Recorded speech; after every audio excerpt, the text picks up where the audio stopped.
इदं विष्णु विचक्रमे त्रिधा निदधे पदं समूढमस्य पांसुडे सुखाभिलाषा परिवारमोह नवं वयं कान्तिमिदं वपुश्च येनार्पितं तत् जगतां हिताय ऋषिं दयानन्दमहं नमामि गुरुर्दयानन्दमहं नमामि। अमृतवाणी कार्यक्रम के सभी दर्शकों को मेरा सप्रेम नमस्ते। आज का विषय है मानव जीवन में उपासना का महत्व। हम सभी लोग जीवात्मा हैं और हम जीवात्मा इस मनुष्य शरीर में वास कर रहे हैं और ये हम सभी जीवधारियों के लिए अर्थात मनुष्य देहधारियों के लिए एक अत्यंत सौभाग्य की बात है कि हम इस मनुष्य तन प्राप्त करके परमात्मा की उपासना कर पाते हैं। मात्र मनुष्य के शरीर में आकर के ही हम परमात्मा का ध्यान कर पाते हैं और इसी शरीर से हम मोक्ष को प्राप्त कर पाते हैं। उपासना का अर्थ क्या है, आइए इस पर विचार करते हैं। उप का अर्थ होता है समीप, आसन का अर्थ होता है बैठना, अर्थात परमात्मा के समीप बैठना ही उपासना है। हमें प्रतिदिन परमात्मा को ध्यान करना चाहिए और कुछ क्षण हमें अपने जीवन में परमात्मा के लिए निकालना चाहिए।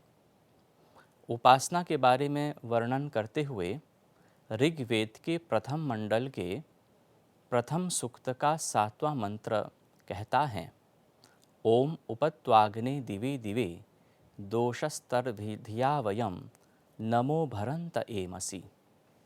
इस मंत्र के अंतर्गत परमात्मा को अग्नि नाम से संबोधित किया गया है। परमात्मा अग्नि इसीलिए है क्योंकि वह सबको प्रकाशित करने वाले हैं।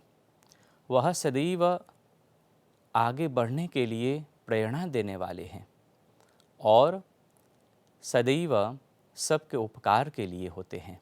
इसलिए परमात्मा को अग्नि कहा गया है।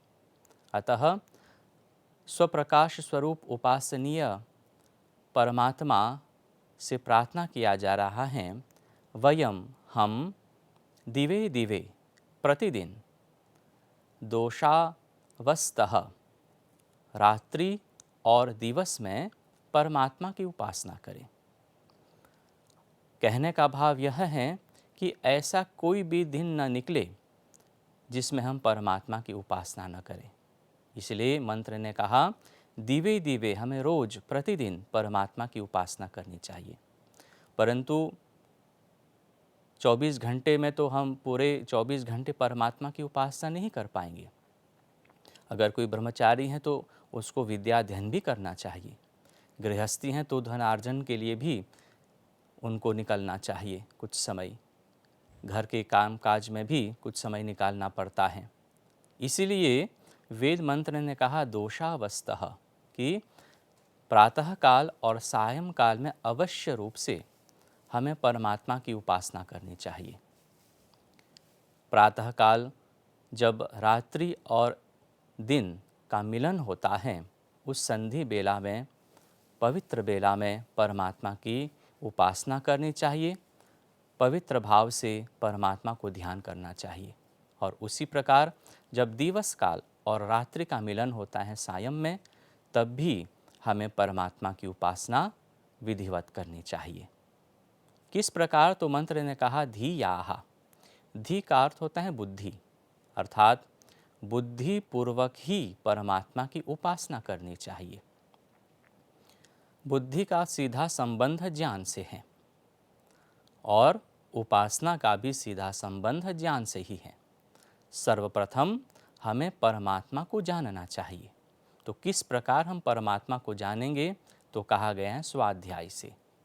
हम सत ग्रंथों का अध्ययन करें जिसके अंतर्गत परमात्मा का वर्णन आया है, और साथ ही साथ में सत्संग करें।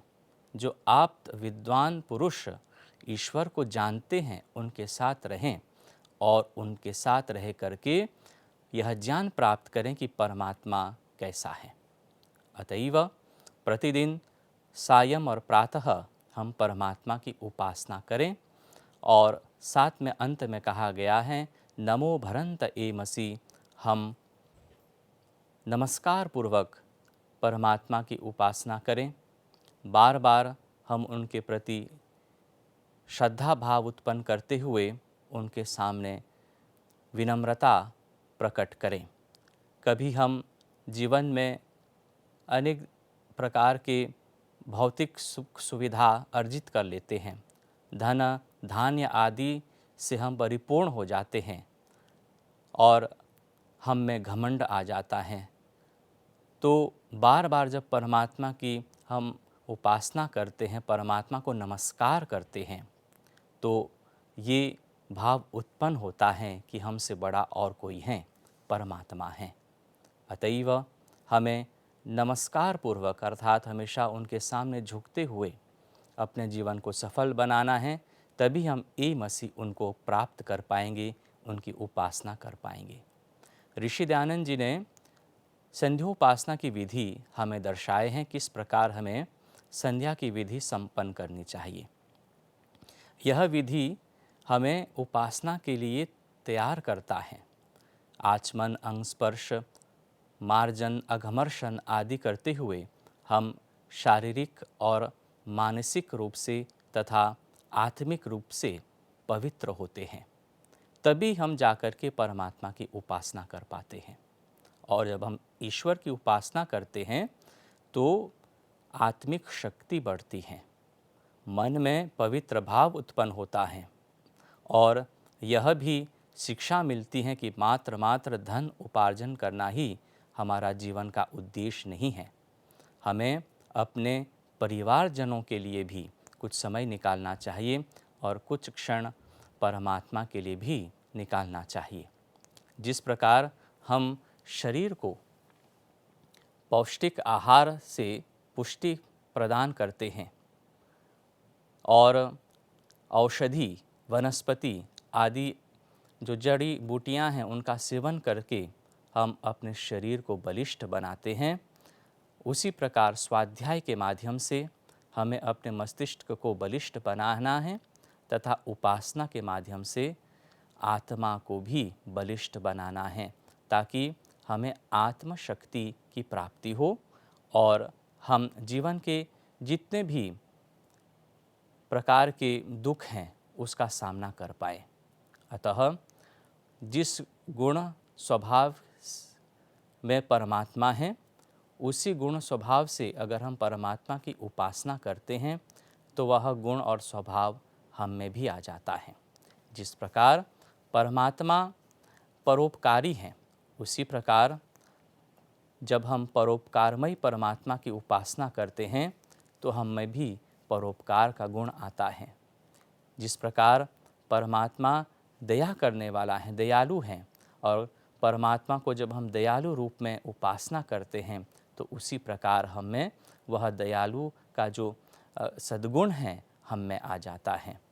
अतः प्रत्येक मनुष्य का यह परम कर्तव्य होता है, प्रतिदिन परमात्मा की उपासना करें, परमात्मा को अपने समीप समझें और सभी प्रकार के पापों से दूर रहते हुए अपने जीवन को सफल बनाएं।